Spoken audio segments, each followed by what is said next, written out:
Well, that wasn't the only reporter that was questioning her on this whole debt ceiling negotiations about figuring out the budget, which comes first, which comes second, does it even happen? Like, what the hell's going on here? Here's a follow-up question to that whole debacle here.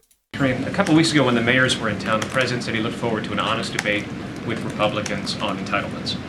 The House Speaker on Sunday on Face the Nation was asked if he was going to propose cuts to Medicare and Social Security, and he said no. He said he would take that off the table. He was asked completely, and he said yeah.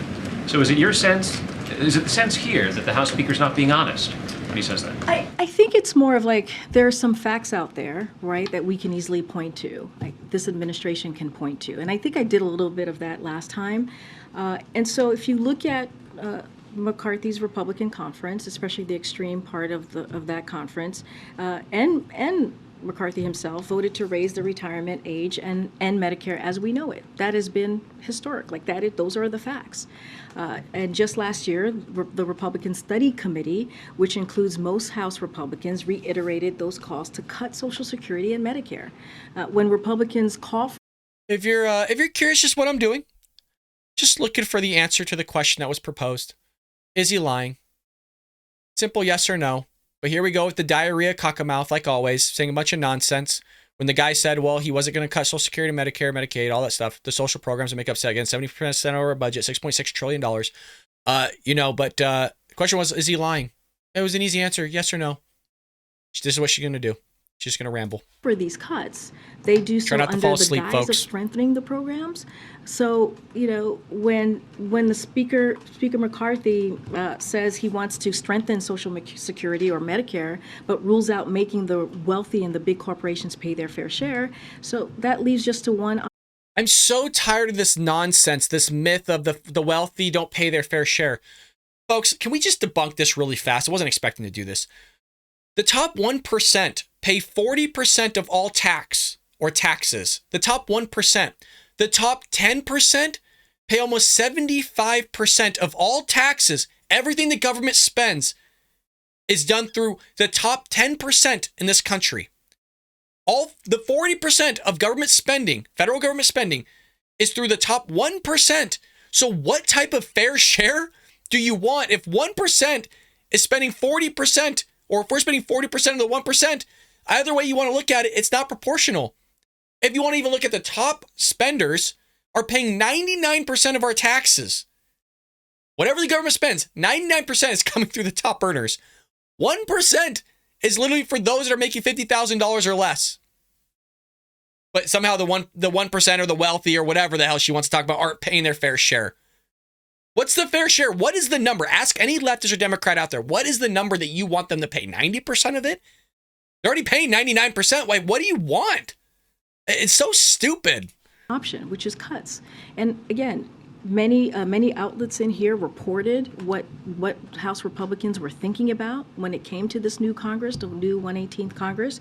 Fox News says Republicans eye using debt limit hike to overhaul entitlement programs if entrusted with majority. That's something that was reported on CBS. Republicans want to push Social Security, Medicare eligibility age to 70, as I just mentioned, voting to increase the age limit.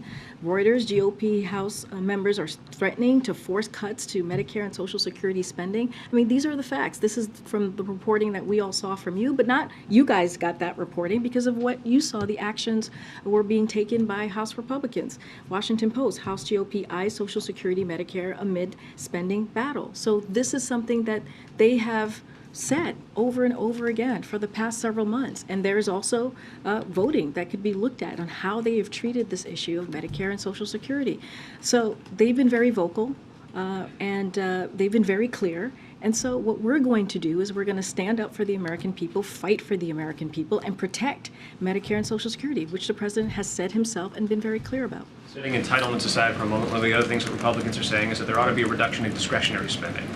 Is that something the president is in any way open to, or will he put forward a budget on March 9th that increases discretionary So spending? I'm not going to get ahead of the president, right? As you saw from our memo yesterday, the president. Oh, yeah, of course. Again, when it talks about spending money, you can't use two in the same sentence. Oh, well, we're going to try to lower everything. We're speaking on behalf of the American public here. Hey, are you for increasing discretionary spending, Karine? Oh, I don't want to get ahead of the president all of a sudden. The guy just got done spending trillions of dollars. Give the guy a break here. He can only spend so much money.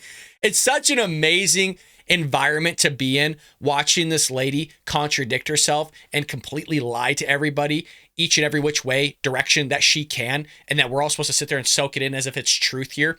And you know what? Again, we need to have a conversation about Medicare, Social Security, Medicaid, these social programs, you guys. We can't keep doing this, but hey, it's going to hurt a lot of people. I keep saying it's going to hurt a lot of people when we start to paying off that debt and you're paying 80% tax and you're going, God, why did this happen?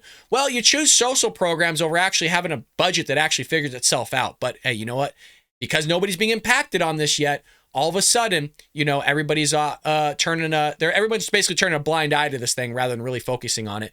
And again, everybody here, including you and I, are responsible for this debt because that's where they're going to get it. Well, again, as I keep mentioning, you had Steve there trying to figure out, okay, well, the GOP saying this, they've also said this, they're going to remove discretionary spending, this and that. It's kind of creating this narrative that nobody's actually able to follow along here from Karine Jean-Pierre. This is the last reporter, not the last segment, because we're going to end off with a banger with Jackie Heinrich of Fox News. But this reporter here is trying to get more of an understanding of what's going on with this messaging with the White House in terms of raising the debt ceiling, the debt limit, but also talking about budgetary terms of getting everything under control so we're not in a deficit, that we're in some sort of surplus or able to pay down our debt. Try to work with me here on following her logic, because I can't do it. Honest to God, I'm so lost, as are all the other reporters. Can you help us just clarify what his position then a little more is on deficit reduction? Like you're saying, McCarthy, hey, give us your plan.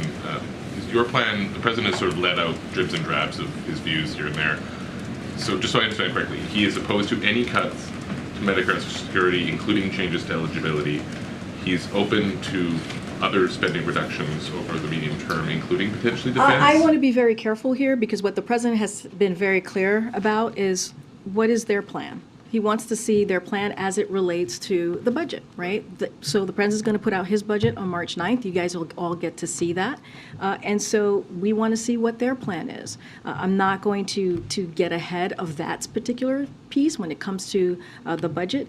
But of course the president's going to protect the Medicare, right, for Americans. Of course the president's going to do everything that he can to protect Social Security. And when it comes to holding those two programs hostage, the president's going to call that out and say that we should not be holding those two programs hostage. Couldn't you see it as both ways, right?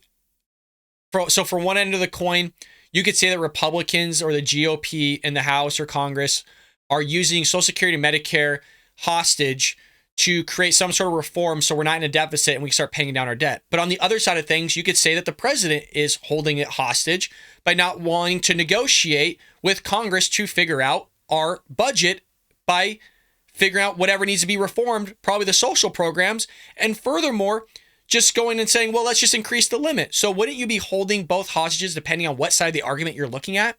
I don't know. Let me know in the comments below. Maybe I'm not making sense here. It makes sense in my head, but I don't know.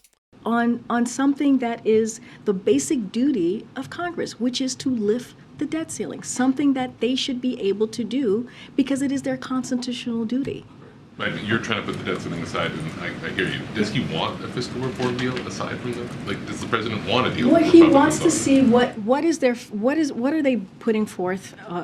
What is their idea of dealing with fiscal priorities? What does that look like for them? So that's what he's going to ask them for, which is what we did in our memo yesterday. He wants to see what is it that they're putting forward. Right, and I'm trying to ask what it is you're putting forward. Is this like revenue is part of that mix as well? Will we talk to Kevin McCarthy about, hey, these are the taxes we want, we can shrink the deficit that way too? We want to see, we have been very clear when it comes to Medicare, when it comes to Social Security, right? That should be protected. We're going to continue to fight for that. And we've been very clear when it comes to the debt limit. it should be done without conditions. We've been very clear, and we should not hold those two programs and others, not just that, hostage, right? Been very, very clear about that. On March 9th, the president's going to put forth his budget. You're going to see how he sees the budget moving forward in this fiscal year, and so I'll leave it there. And then again, as I said in the memo, you guys read it from Brian Deese and others, that we want to see what their plan is. With the public health emergency, just it's so crazy. I mean, I'm laughing because it's literally a clown show. It is nuts to just increase your debt.